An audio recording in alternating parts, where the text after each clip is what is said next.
Boa noite a todos. Sejamos mais uma vez bem-vindos a esta casa. Hoje, mesmo sendo um dia de feriado, a gente resolveu sair do conforto de casa para procurar aqui na Casa Espírita um pouquinho de tranquilidade, um pouquinho de paz, né? Então, que essa nossa vinda hoje seja muito proveitosa, para que quando a gente saia daqui, saiamos revigorados, reanimados, positivos e bem mais felizes. Bem, o assunto que nós trouxemos para conversar hoje um pouquinho com vocês é a respeito dos problemas espirituais que, infelizmente, nos dias de hoje, afetam muitas e muitas pessoas.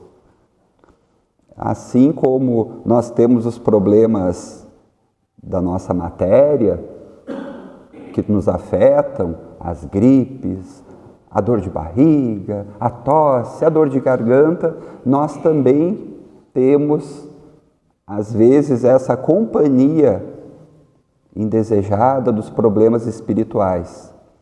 E, para nós entendermos um pouquinho como isso funciona, nós vamos buscar uma passagem muito bonita do Evangelho, o Evangelho de Marcos, que vai nos contar uma passagem muito bonita e impressionante.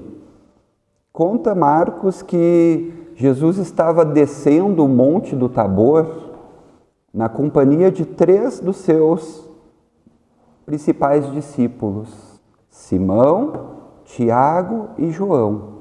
Estavam descendo, já era madrugada, quando na noite anterior esses 3 discípulos haviam testemunhado um dos fenômenos mais lindos do Evangelho, no qual, ao lado de Jesus, aconteceria a transfiguração de Elias e Moisés, conforme está narrado no Evangelho.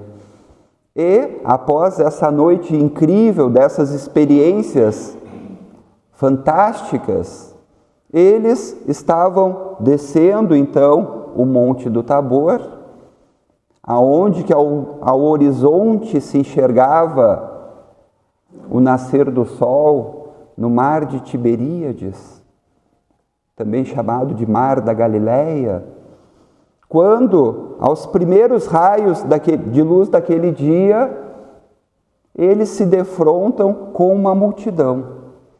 E nessa multidão, pessoas do povo, alguns discípulos que não haviam acompanhado Jesus, e, em especial, chamou a atenção a presença de um pai que estava angustiado, um pai que estava nervoso, porque o seu filho, pequeno, 12, 13 anos de idade no máximo, havia semanas que estava endemoniado, pois aquela criança, um pré-adolescente, atirava-se ao chão, saliva saía da sua boca, dizia coisas sem pé nem cabeça.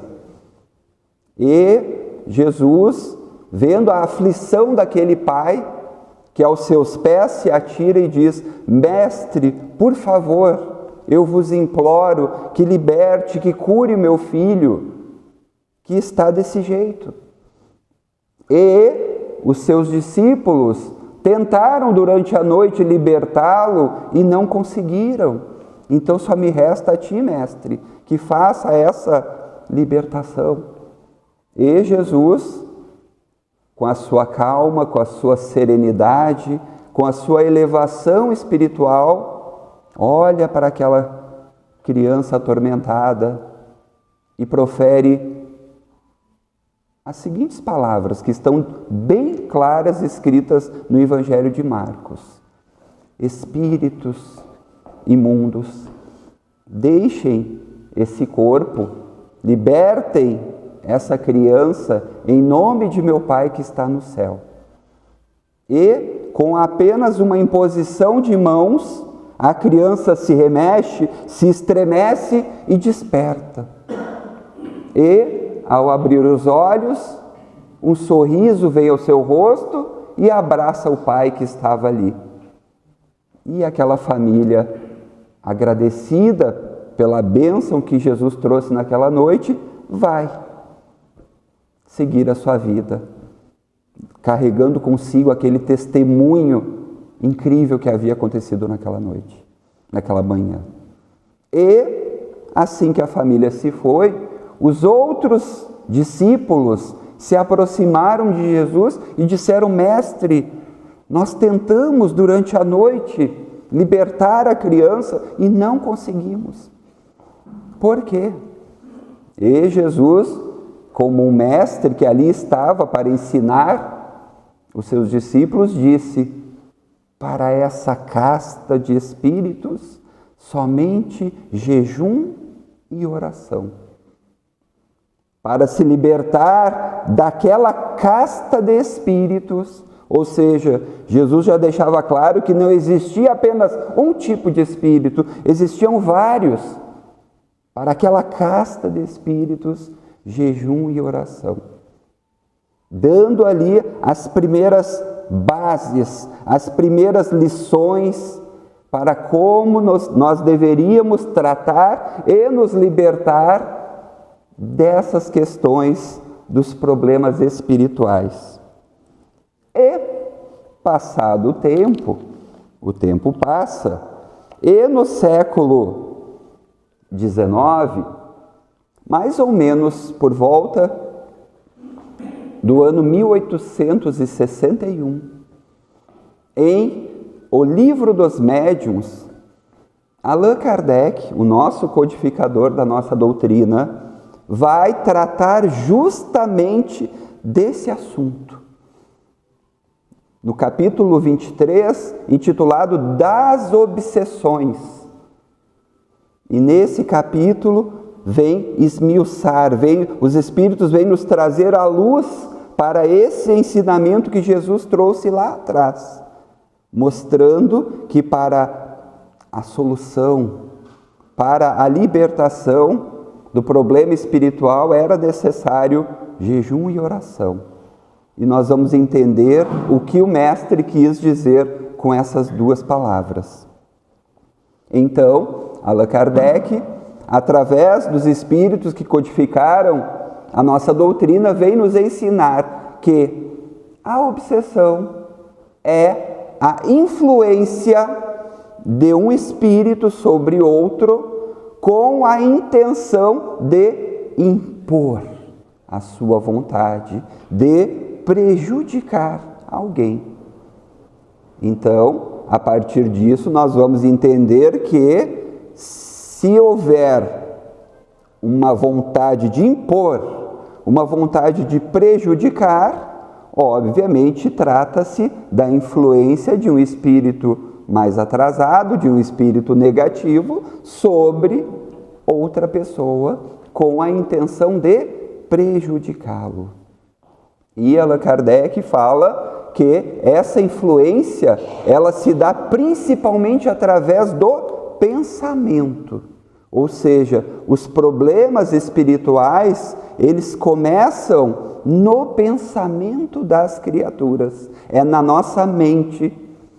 E ele vai classificar esses problemas em 3 fases ou 3 categorias, nas quais ele vai chamar de obsessões simples, fascinação e subjugação.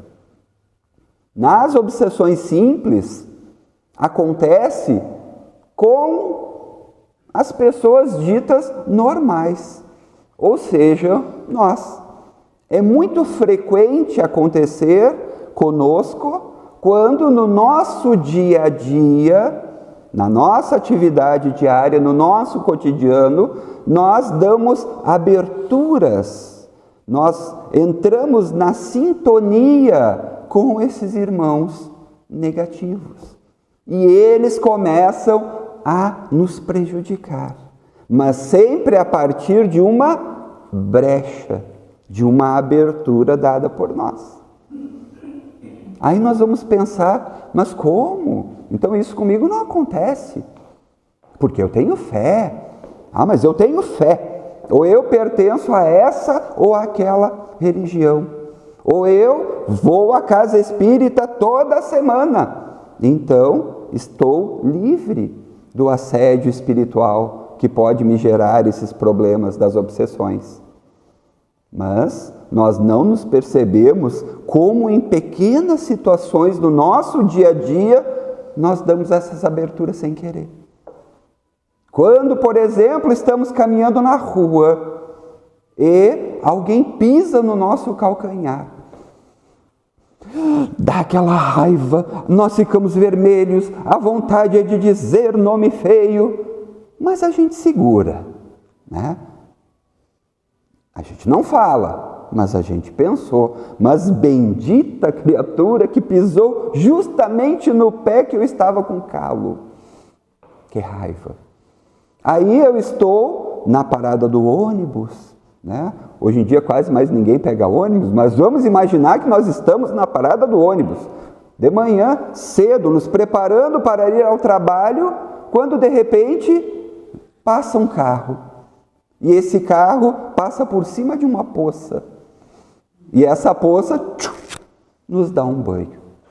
O que nós fazemos? Nós somos abençoados? Seja, meu irmão, vai em paz, que Deus te abençoe? Não. Mas que bata, que quebre esse carro, que na primeira esquina um poste te acerte. A gente sente aquela raiva, mas depois passa. Só que até passar, a gente já jogou essa energia para fora. Vamos chamar de energia mental, energia psíquica, o que quiser. Mas é essa energia de raiva, de ódio, que nos faz entrar nessa sintonia que pode nos dar abertura para os problemas espirituais. Ah, meus irmãos, geralmente quando alguém fala para nós, meu irmão, olha, talvez tu esteja com problema espiritual. Qual é a primeira coisa que a gente pensa? Que estávamos nós sentadinhos no nosso sofá. E um espírito mau, que não tinha nada para fazer, chegou na nossa casa, sentou do nosso lado e começou a nos prejudicar. Só que graças à doutrina espírita, a gente vai aprender que não é bem assim. Para haver essa influência, nós em algum momento temos que dar entrada para que essas coisas nos prejudiquem. Aí a criatura já acorda na primeira hora da manhã. Ah, que saco, hoje está chovendo. Ah, que saco, hoje está calor. Ai, mas que ruim, hoje está frio. Ah, mas hoje está caindo neve. Mas hoje o primeiro pensamento ao acordar já é uma reclamação, já é um resmungar, que nos faz entrar em sintonias negativas desses espíritos, que às vezes são espíritos que simplesmente se aproximaram de nós por sintonia. Ou, muitas vezes, podem ser espíritos de outras vidas que nós trouxemos laços de inimizade, de ódio, de falta de perdão, que podem estar querendo nos prejudicar. E, às vezes, também, para nossa tristeza, existem espíritos que sentem inveja. Sim, assim como existem pessoas que sentem inveja uma da outra, existem espíritos, que nada mais são que pessoas, que sentem inveja e tendem a nos prejudicar porque acham que estamos sendo muito felizes aqui na Terra.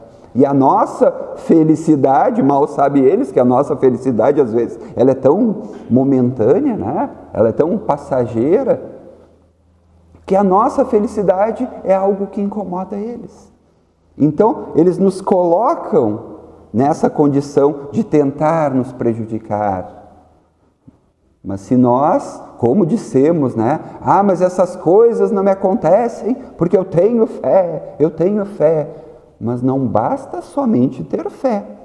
Nós temos que lembrar, né, de agir de acordo um pouquinho daquilo que a gente segue. É a famosa frase, né? Falar, todo mundo fala, mas agir é que faz a diferença, né? Ah, mas me convidaram para uma festa no fim de semana. Se o meu pensamento é, vou tomar todas, é feriado, vou com tudo, ninguém me segura. Esse pensamento que me joga na sintonia do vício pode fazer com que esses irmãozinhos menos esclarecidos, ainda ligados aos vícios, possam me prejudicar e dar início a esses problemas espirituais. Ah, mas não tem ninguém vendo, vou fazer.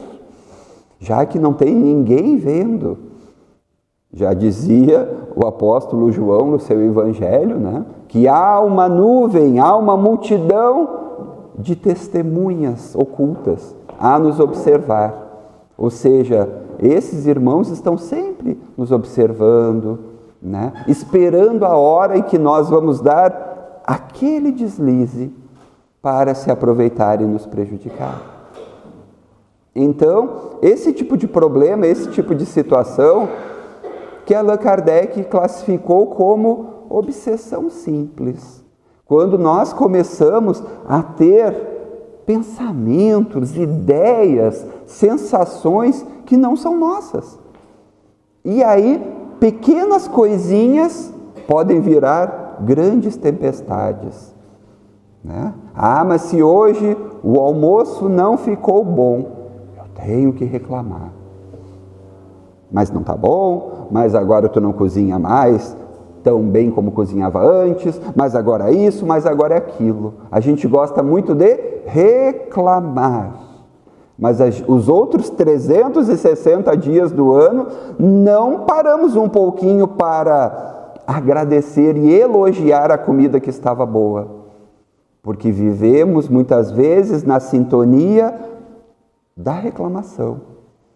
Ah, mas a roupa não está passada direito, mas a cama não foi arrumada direito, ah, porque o chinelo está fora do lugar, ah, porque isso está aqui, isso está ali, e nós resmungamos e vivemos naquela sintonia. Parece que andamos assim com uma nuvenzinha negra em cima da gente, e é essa nuvenzinha que acaba muitas vezes permitindo que esses irmãos atuem sobre nós. Aí eu chego em casa, né? Lá está a esposa, a mãe, o pai, o marido, enfim, e esses irmãozinhos já entraram comigo.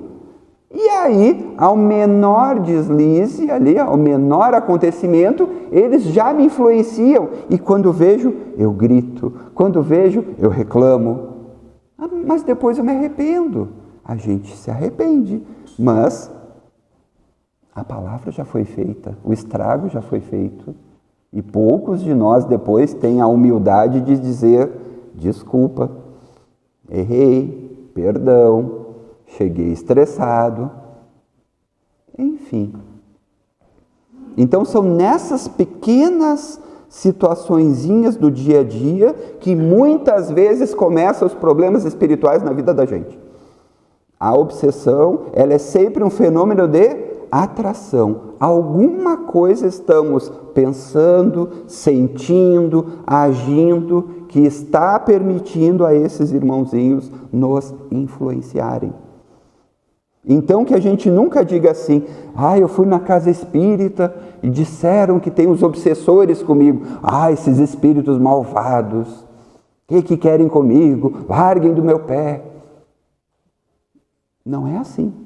Eu acho que esse tipo de sentimento vai até piorar a nossa situação. Então a gente vem na casa espírita, aprendemos a rezar, aprendemos a emitir bons pensamentos e emitir principalmente amor. Porque se não houver amor, dificilmente há uma libertação plena dos problemas espirituais. A pessoa tem que querer se melhorar um pouquinho para que ela possa se desligar desses laços que prendem a esses irmãos. Ela tem que querer. Porque senão, meus irmãos, conforme Allan Kardec vai nos explicando, que nós vamos deixando, nós vamos nos acostumando, e o tempo vai passando, e nós não procuramos ajuda, e vamos e continuamos com essas companhias espirituais, até que nós avançamos para um segundo estágio dos problemas espirituais, que Allan Kardec veio chamar de fascinação, que é um caso muito mais complicado, porque a fascinação também é conhecida como a obsessão do orgulho, a obsessão do ego e da vaidade. Nós vamos encontrar muitos casos de fascinação naquelas pessoas que dizem assim: não, mas eu não, eu sou melhor, eu sou o tal, eu sou o bom, comigo nada acontece, porque eu sou o melhor. O ego, o orgulho, a vaidade. Não, eu é que tenho razão. Tu está errado. Sempre os outros estão errados e nós estamos certos. Sempre o mundo está errado e nós estamos certos. Por isso que Allan Kardec vem dizer que é uma obsessão, a fascinação é de difícil tratamento, porque principalmente a pessoa não aceita. Ela não aceita que ela precisa de ajuda. Quem precisa de ajuda são vocês. Eu não preciso, porque eu sou o missionário aqui na Terra. Quantas e quantas pessoas se dizem assim, né? Não, a culpa é tua, né? Chegou em casa, brigou, a culpa é da esposa, a culpa é do marido.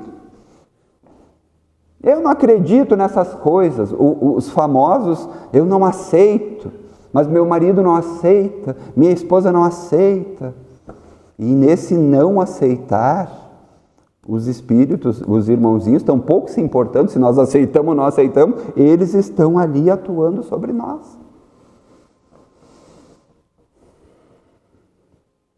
Às vezes, eu estar caminhando dentro de casa, eu escorreguei, caiu o copo da minha mão e o copo quebrou.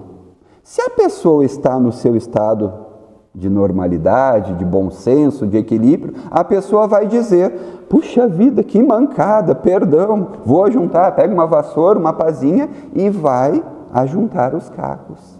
Mas a pessoa que está sob fascinação, não. Mas como é que... Porque o pior drama para o fascinado é ele ter que admitir que está errado. Não, mas então, não. Se eu quebrei esse copo, então, é porque a esposa passou muita cera no chão. Ou botou o tapete no lugar onde não estava. Porque eu tropecei, a culpa não foi minha. A culpa é sempre do outro. A gente pode, muitas vezes, estar fazendo a coisa mais absurda do mundo, mas nós não aceitamos, porque a fascinação é o bloqueio do bom senso, é o bloqueio da razão. A pessoa já não consegue discernir do certo e do errado. O nosso querido irmão, Raul Teixeira, contava em sua palestra uma historinha na qual ele recebeu na sua casa, essa é uma história lá dos anos 80 e 90, né, no tempo que nós recebíamos cartas. Hoje em dia nós recebemos e-mails, né, mas naquela época se recebiam cartas. E ele recebeu em sua residência um maço de 100 mensagens, porque naquela época, no movimento espírita, se fazia isso. Nós reproduzíamos mensagens, botávamos nos correios, numa tentativa que a doutrina se expandisse através do correio, né? Ele recebeu na casa dele um maço de 100 mensagens de uma psicografia que fora recebida numa casa espírita qualquer do interior do Brasil. E essa psicografia estava assinada pelo Dr. Bezerra de Menezes. E nessa psicografia estava um puxão de orelha para os trabalhadores que não pagam as suas mensalidades na casa espírita. Assinada pelo doutor Adolfo Bezerra de Menezes. Então, muitas vezes, nós médiuns, por acharmos que a nossa mediunidade é evoluída, ou temos muito tempo de espiritismo, ou já trabalhamos na casa há 50 anos, nós somos infalíveis. E há um bloqueio da razão. Aí o médium ele vai achar e vai acreditar que realmente aquela é uma psicografia do Dr. Bezerra de Menezes, que na casa João Cardoso de Melo precisa pagar mensalidade. Mas que se nós estivéssemos bem, se a pessoa estivesse bem, ela ia olhar, não, né? Mas o Dr. Bezerra de Menezes é um espírito que já cuida de todo o nosso Brasil, né? Com problemas gravíssimos. Será que ele ia estar preocupado com os trabalhadores que não pagaram a mensalidade no mês passado? Será que isso é verdade? Será que isso é nosso? Mas o fascinado, ele não tem discernimento, porque esses obsessores bloqueiam a sua razão. E aí é capaz dele ir numa praça pública, subir em cima de uma pedra e proferir um discurso, achando que é o Messias, achando que é um iluminado. Começamos a fazer coisas que todo mundo diz, mas o que está acontecendo com Marcos? Mas o Marcos não enxerga o que está acontecendo. Aí nós estamos em casa, com a família, sempre nós, né? E sempre em casa. Nós estamos com a família e eu começo a... uma tosse estranha, uma tosse diferente. E as pessoas, na melhor das boas intenções, olha, deverias ir ao médico. Essa tua tosse está estranha, está diferente. Pode ser uma pneumonia, sei lá, tuberculose, alguma coisa mais grave. Se a pessoa está no seu estado normal, tem razão, ó. Pegar o celular aqui, já vou marcar médico para essa semana. Mas o fascinado não é bem capaz. Isso é uma gripezinha, isso é uma virose, é uma tossezinha. Ele não admite que possa estar doente, que possa estar se prejudicando e precisando de ajuda. É capaz de desencarnar lá praticamente sem pulmões, mas vai morrer dizendo que não precisava de ajuda. Então a gente vai aprendendo que a culpa, às vezes, meus irmãos, não está só do lado de lá. Às vezes, a culpa, a origem do problema está do lado de cá, nas coisas que nós andamos fazendo, né? E é nesse momento em que esses problemas espirituais começam a nos cutucar. E em casos mais graves, que depois Allan Kardec vai nos explicar, quando das possessões, que é o estado mais grave da obsessão, é quando nós já entramos num processo que não temos mais nem controle da nossa mente, do nosso corpo. São aquelas pessoas que muitas vezes são chamadas de loucos. Fulano enlouqueceu do nada. E muitas vezes nas casas psiquiátricas vamos encontrar, obviamente, que tem pessoas com problemas físicos, psiquiátricos, tem. Mas vamos encontrar muitos irmãos e irmãs que foram vítimas de graves obsessões ao longo de anos e anos e anos e anos, em que foram se conformando, foram achando normal ser uma pessoa negativa. Ah, porque eu sou assim. Ah, porque quem me aceitar tem que me aceitar do jeito que eu sou. Ah, porque eu sou de lua. Tem horas que eu estou de bem, tem horas que... Fulano, não me leve a mal, sou assim, minha personalidade é o cão. E a pessoa se acostuma, ela se conforma, ela se aceita nessa maneira. E não havendo a sua renovação para melhor, o problema vai continuar. Então, bendita a doutrina espírita que vem nos ensinar, né, aquelas lições que Jesus falou, jejum e oração. Só que não estava, as pessoas pegam as coisas muito ao pé da letra. Ah, quer dizer que Jesus mandou a gente jejuar para se libertar. dos problemas espirituais. Quer dizer que é só a gente parar de comer e está resolvido. Ah, vou passar uma semana sem comer. Bom, primeiro, se não me der um treco, né? É provável que dê um treco na gente, né? Mas aí eu vou me libertar dos problemas espirituais? Não. Jesus não estava falando do jejum da matéria, jejum do espírito. E como é que o nosso espírito faz jejum? Errando menos, tentando acertar mais, tentando praticar mais o bem. Quando chegar em casa e acontecer aquilo, por mais que eu sinta vontade de brigar, eu vou me segurar. Ponto para mim, 0 para o obsessor. Quando passar o carro e me jogar toda aquela lama, em vez de eu desejar aquelas coisas que todo mundo já desejou, né? Puxa vida, mas talvez ele nem tenha visto, porque realmente às vezes nós estamos andando, caímos de um buraco e nem vimos. Ali na minha cidade onde eu moro, Alvorada, então, nem se fala. Às vezes a gente pensa que está na lua de tantos buracos, tem mais buraco que estrada em Alvorada. Então, às vezes, a gente está andando e cai no buraco, e se sem querer tinha água naquele buraco e respingou em alguém, mas não, né? A gente, não, mas que... Não, a gente segura, ponto para nós, 2 para nós, 0 para o obsessor. Em vez de botar a culpa no outro e admitir que foi você, ponto para nós, 3 para nós, 0 para o obsessor. Quando eu receber uma mensagem, seja psicográfica, seja psicofônica, seja a mensagem que for, e um irmão da casa, com todo carinho e cuidado, disser, meu irmão, vamos analisar um pouquinho melhor essa comunicação, que o nosso ego não exploda, mas quem tu pensas que é para duvidar da minha mediunidade, e as pessoas vão embora da casa espírita, porque não estão sendo bem compreendidas, o ego, meus irmãos, e a vaidade, que toma conta de nós. Se a gente consegue, não, tem razão.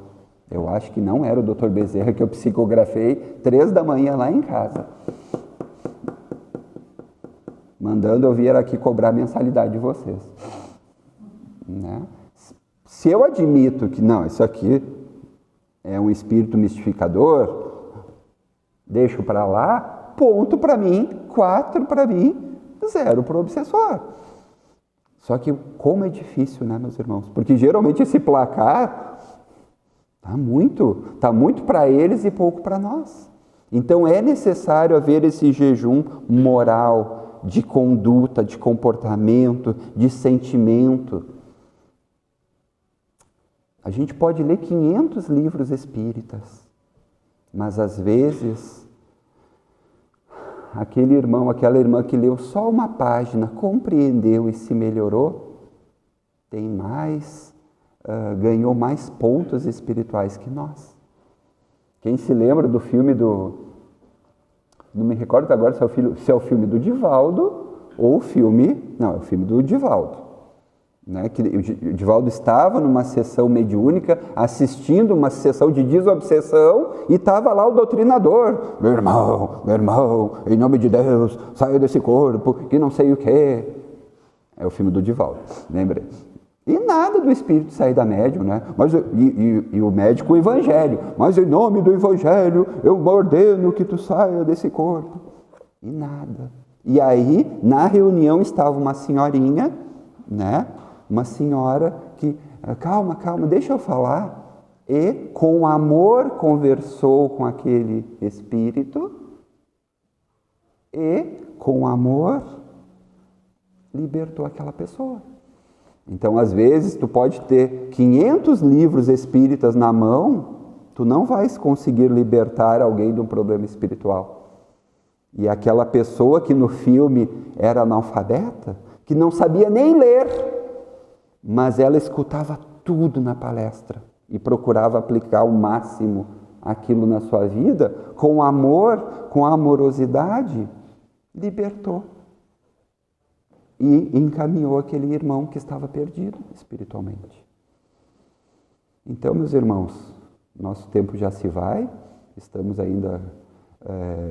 nossa palestra ainda teria mais assuntos para passar, mas fica para um segundo momento, porque nós temos a disciplina do horário, né? Os nossos irmãos espirituais, mentores da casa, estão aqui, têm seus compromissos. Então, numa próxima oportunidade, nós continuamos discorrendo, né? Mas que a gente possa ter fé, sim, rezar, sim, fazer orações, sim, mas deixar essa sementinha do amor desabrochar dentro de nós. Porque sem amor, meus irmãos, talvez o amor seja um maior antídoto para os problemas espirituais.